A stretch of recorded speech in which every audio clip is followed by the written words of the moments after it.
Okay, so if I'm Greg Berhalter right here, as I said, this is a competitive game, but you also have to use it. And I think that this is the opportunity to continue with that quote unquote experiment of, if you will, as much as it can be for a player like Gio Reyna, to play in that number 10 position in that 3 in the middle, but at the top of that 3 in the middle. And so I am doing everything in my power, given the players that aren't there, to have him play in that position where I want him to play. And look, against a team like Trinidad and Tobago, if you were to come up against this type of competition in a World Cup, which is ultimately where they're going to be judged, I think this is the type of thing that you can have happen. Matt Turner, as I said, continues on goal. Serginho Dest on the right.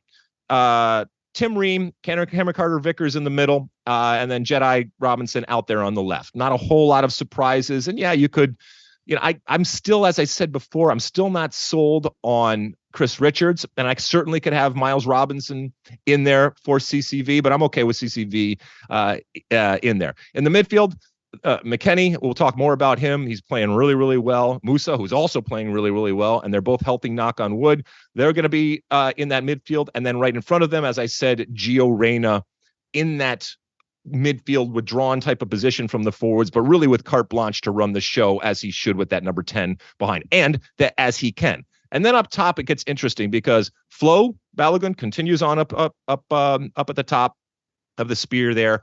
And then on the other sides where Pulisic and Weah would be, now you got to make some decisions here.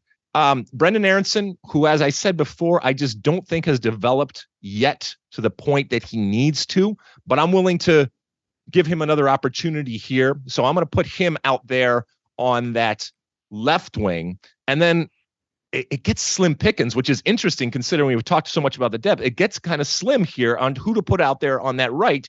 And I'm going to go with another guy who still hasn't quite impressed me. So these might be last chance saloon for someone like Zendejas, who I will put out there on the right for him to cut back into that left foot. He's playing really well from a club perspective. He's got to be able to translate that into the U.S. national team. So that's my 11 months.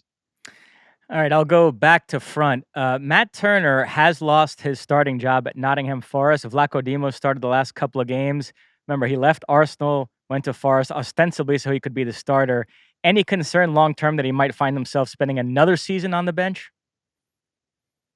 There's concern for him, a concern relative to the U.S. men's national team. I mean, look, Mosse, I'm not famous for it, but I coined that phrase years and years ago, that form is fallacy. And I do believe it, maybe even more so when it comes to goalkeepers. And there is a long tradition of goalkeepers that aren't necessarily starting game in and game out that start for their national team. I just don't see that anything has come along that is better than Matt Turner. And I also don't think that just because somebody else is starting on a consistent basis as a goalkeeper, they are necessarily better than Matt Turner. And Matt Turner has shown has been no worse for wear coming back when things have not been going necessarily well for him and still starring for the national team. You need look no further than his time at Arsenal. So I'm completely comfortable right now with the goalkeepers that we have, even with a Matt Turner who is not starting. I don't like it. It's a concern for him from a career perspective, but I don't think it's going to hurt the U.S. men's national team at this point. So I'm good with Matt Turner going on. You mentioned Miles Robinson being the only MLS player in the squad, so the anti-MLS brigade has really zeroed in on him, and I know a lot of people feel like he hasn't been the same since the injury. He struggled in this playoff series against Columbus.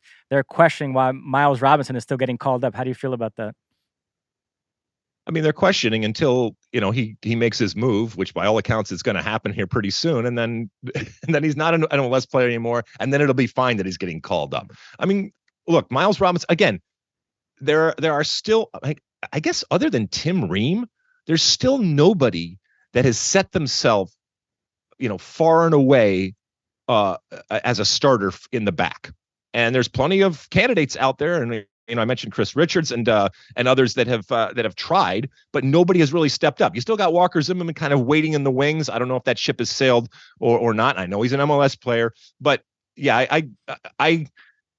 I think it's fair to say that Miles Robinson needs to up his game, and that he is certainly not the dominant player that he was before the injury. And will he ever be that dominant player, or will it be dependent, Mosse, simply on him stepping on European soil, and then everything will be fine in terms of the way that he plays? In the midfield, if Gio starts as a 10 in these two games, even with Pulisic and way out, do you think that indicates that that's what Greg Berhalter views his position, or it's only because they're facing TNT, and if they were playing a stronger opponent with Pulisic and way out, then he would play Gio out on the wing? Bingo. I think this gives them a different look, but only suitable for certain competition and in certain instances. And, you have to be flexible. You have to do different things. And so I can appreciate that Greg Berhalter wants to kind of have that in that tool belt of his going forward. And look, it's Gio Reyna, and he can certainly play that position. And so I think he's going to be fine. And then I agree with you on Aronson and Zendejas, two players with plenty to prove. Aronson is really stagnated. Zendejas continues to play well for Copa America, who are in first place in Liga MX, but hasn't looked good with the U.S., struggled at the Gold Cup. So I am curious to see how both Aronson and Zendejas look. We took an Ask Alexi question recently about Berhalter giving young players a chance in this cycle. So it was interesting to see Kevin Paredes and Paxton Aronson in this squad. Paredes really coming on at Wolfsburg, scored recently against Bremen. How excited are you to watch those two players? Hopefully they get on the field in these two games. Again, this is a very young lineup, and I like the fact that there are other players that are going to come up and, hopefully start to push. We're going to talk about some of the youth national teams and the talent that's being fostered there. But this does make me excited that there are young players on this roster. But my question back to you, Mosse, is, are you okay then with the Brendan Aronson and the Zendejas wingers now as those replacements? I mean, that is a very different proposition for the U.S. and I guess for their opposition when you're taking out Pulisic and Weah, and these are the two that you're putting in. And I already said that, Aronson has not impressed me a whole lot, and Zendejas from a national team perspective, he still hasn't shown it. So I'm like I said, last chance salooning some of these guys. Yeah, I'm fine with those two guys starting in the first game. I am curious, if the U.S. wins by a pretty big margin this first game at home in Austin, would he then make a lot of changes for the second game and give some of these other guys a chance? Or no, he's going to play it straight and treat both games as if you can't fool around? Well, I mean, as much pressure as we kind of from the outside have, I think fairly so, put on Greg Berhalter relative to the Copa America, they have to qualify. And I think Greg Berhalter, disregarding the pressure, I think he recognizes that without qualifying for the 26th World Cup, he is going to need every competitive opportunity that he has. So there is a job to be done. And I don't think that he can mess around in these two games. And it should be said that even if, the soccer gods were to conspire and the U.S. didn't figure it out in these two games, there's still a way for them to qualify.